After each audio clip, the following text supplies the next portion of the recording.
All right, ladies and gentlemen, give you a quick update on the garden. Today is June 25th, 2021. Here we go. All right, here's what we got going on.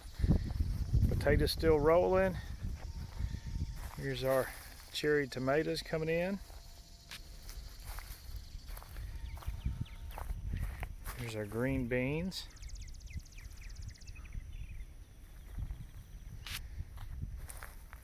More cherry tomatoes. We've harvested some cabbage and made kraut and also some fried cabbage.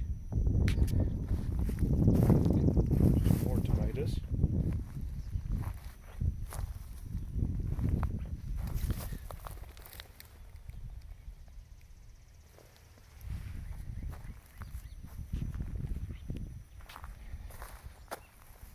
Our peppers, watermelon. Here's our fig. It's a brown turkey. More tomatoes.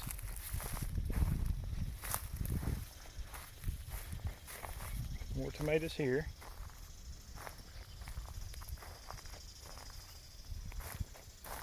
Here's our wild bill fig. Here's our sunflowers coming in. Pretty big. And there's our corn. So remember, I planted it every two weeks. If you see here, that's the first crop I planted.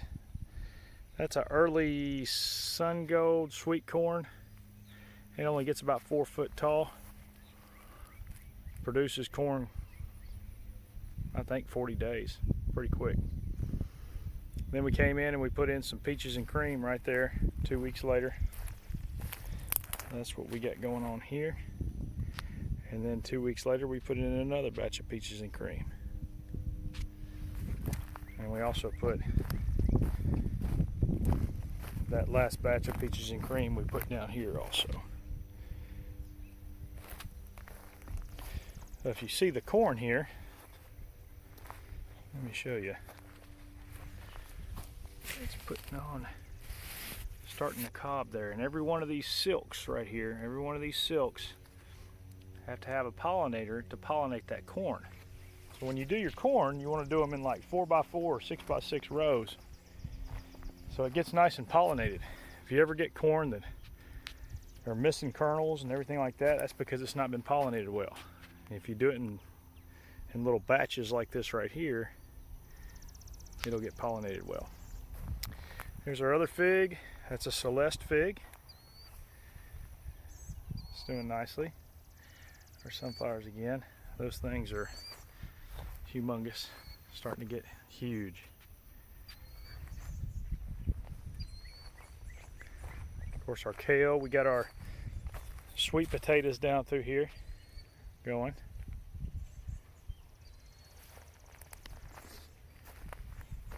We got various watermelons coming in. That one there, that one there, that one there.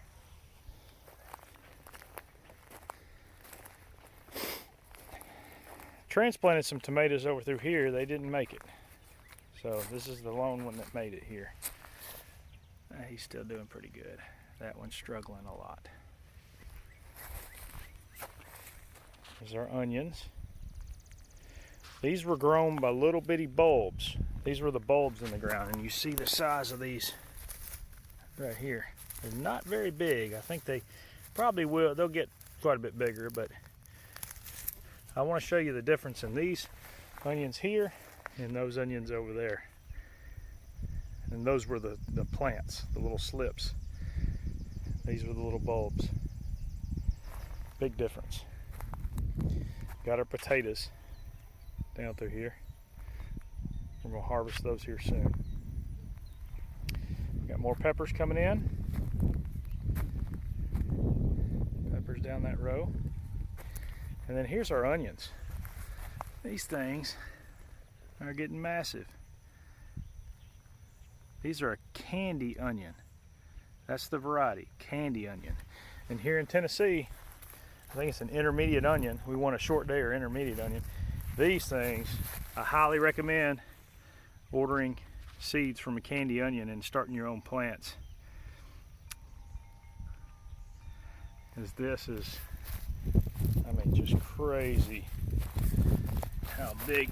I mean, that's softball size right there. And they're not done growing. Got plenty of time all the way down through there. And what I do is I take and uncover the dirt around them like that, and then that just helps them grow bigger. Got another watermelon right there growing. Got some zinnias, watermelon. Here's a watermelon plant taking off. We got a little watermelon on it. I'll show you that right there. That's our first watermelon that's came out. Sugar babies. That plant did not do well. It just folded up on me. It had a bunch of tomatoes on it. It just folded up on me. I'm not sure exactly what happened with that one. Here's another one of our big beefsteaks right here. It's loaded with tomatoes. And here's another one. So these guys, back up here and see if I can show you. These guys, these big beefsteaks, I've got them on each side, and they're going to trellis up that cattle panel there. It's a 16-foot cattle panel. Over here is our okra, and it's doing well. And I transplanted some okra back here, 3 of them. So here's our okra patch right here. Doing good. So here's our cucumbers. They're doing well. We've harvested quite a bit of cucumbers off of them, but the cucumber bugs jumped back into them and started eating them up. So I had to use diatomaceous earth on them, and that should take care of the problem, both sides. Some more zinnias. Another fig we got here. I believe it's another brown turkey, I think. More potatoes.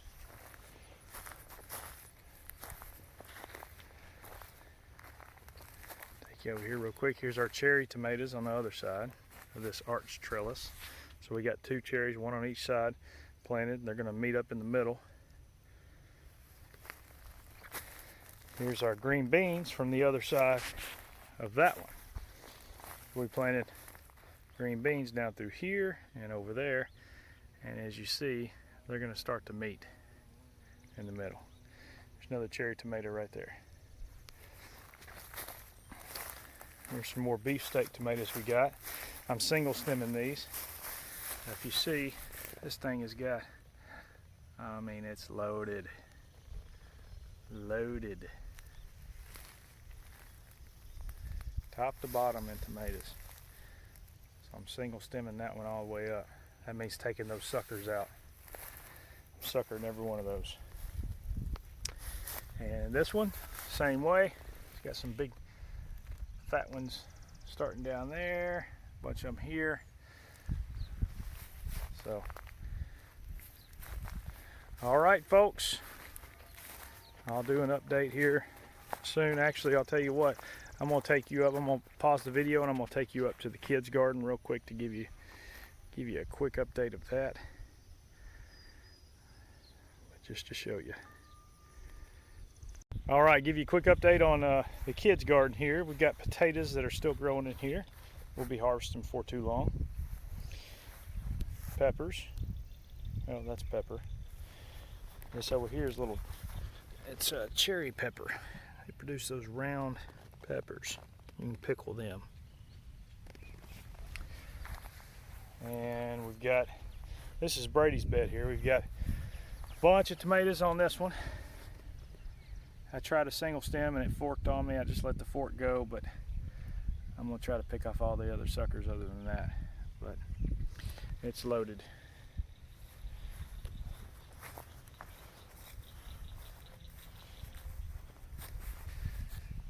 Lots of tomatoes on his. Here's Josie's. It's doing really well. It's got a lot of tomatoes on it. And there's the one in the cage over there. And as you see, there's watermelon growing all throughout her bed. We just let it go. We're gonna let it roll.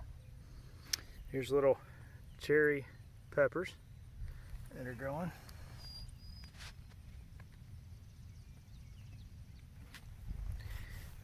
Same thing over here.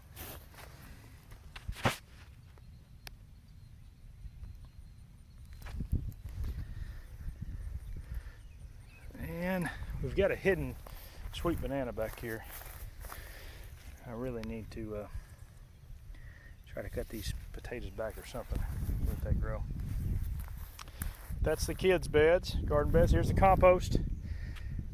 And look here. Check out that sucker. I'm not sure what kind of melon that is. But look at that. That thing's huge. It's almost football size right now. Pretty big. If you guys know what it is, just shoot me a comment down low and let me know. That's going to seed, collard greens.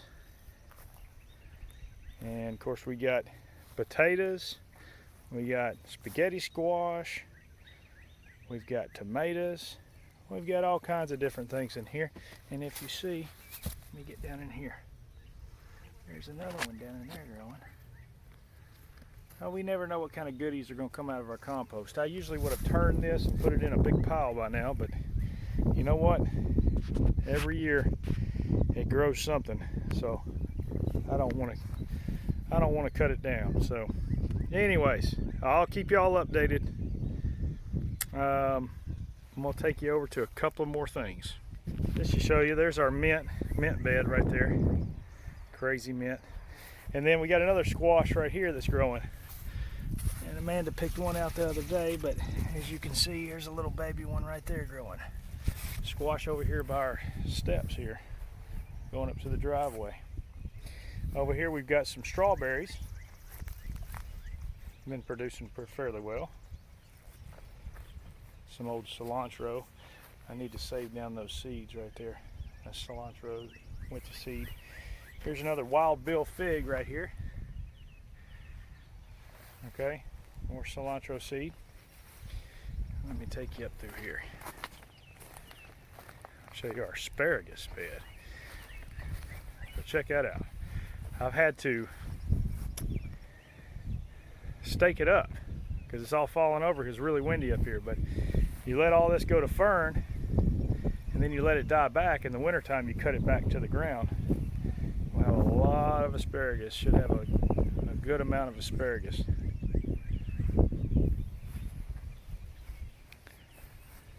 It's looking really good. I may expand that some, but should be plenty. We'll see. Over here we've got one of our Desert King figs growing. All these figs died back, so I don't know if I'm going to protect them in the wintertime or just let them roll still. They all come back. Okay, let me take you over to our blueberries and blackberries. Well, I wanted to show you real quick. Here's our rosemary, not rosemary, here's our oregano. It's a perennial and it keeps coming back every year. It's going to seed right now, but if we didn't want it to go to seed and want it to still produce, we can just cut it back. We've harvested quite a bit of this and we've dried it. We've got fresh oregano, dried oregano to use on our recipes during the season until next season. Here's one of our lavender plants. This thing right here, man, you would be surprised at how many bees, how many pollinators this thing produces. I don't know if you can see it, but they're on it right now. In different areas. It's hard to see. But anyways, this is our lavender. There's one right there.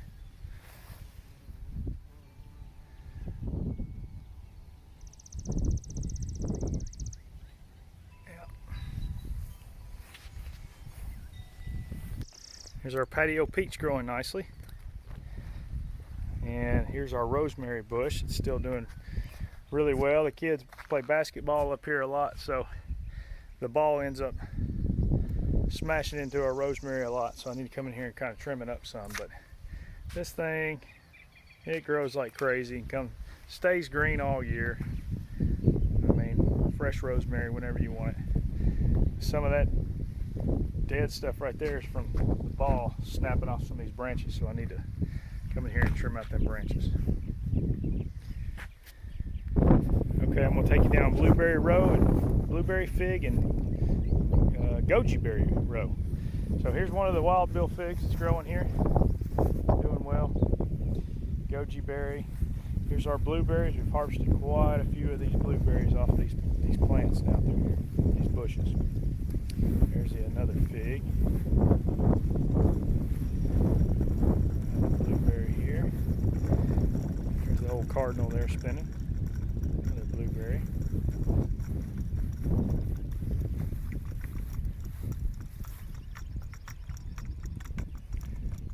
More blueberries.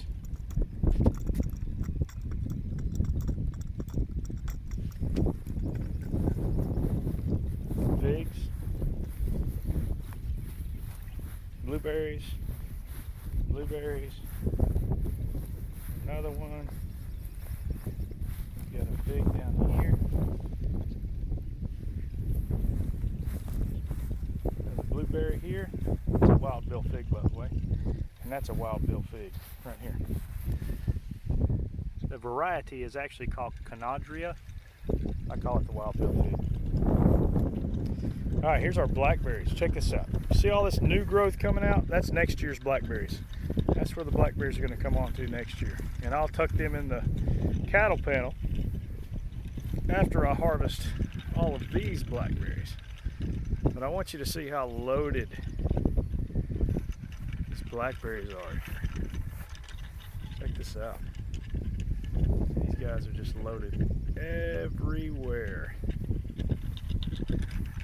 So tip, real quick, when you're growing blackberries, after these blackberries produce and you harvest all your blackberries off your canes here, you want to follow that cane all the way to the ground, and you want to cut those canes all the way back to the ground.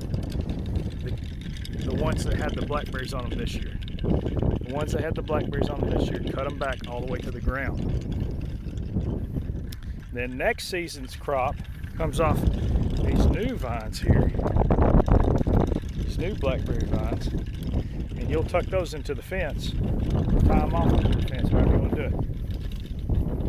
But that's how that works. I'll give you a back view from it here to see how full this thing is. I could extend it down another 16 foot, and it would just keep on rolling. I thought about doing a grape arbor down here, and I probably will eventually.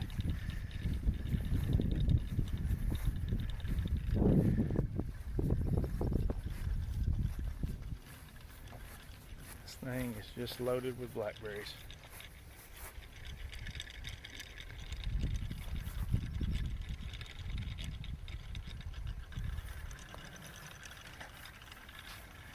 All right, folks, until next time,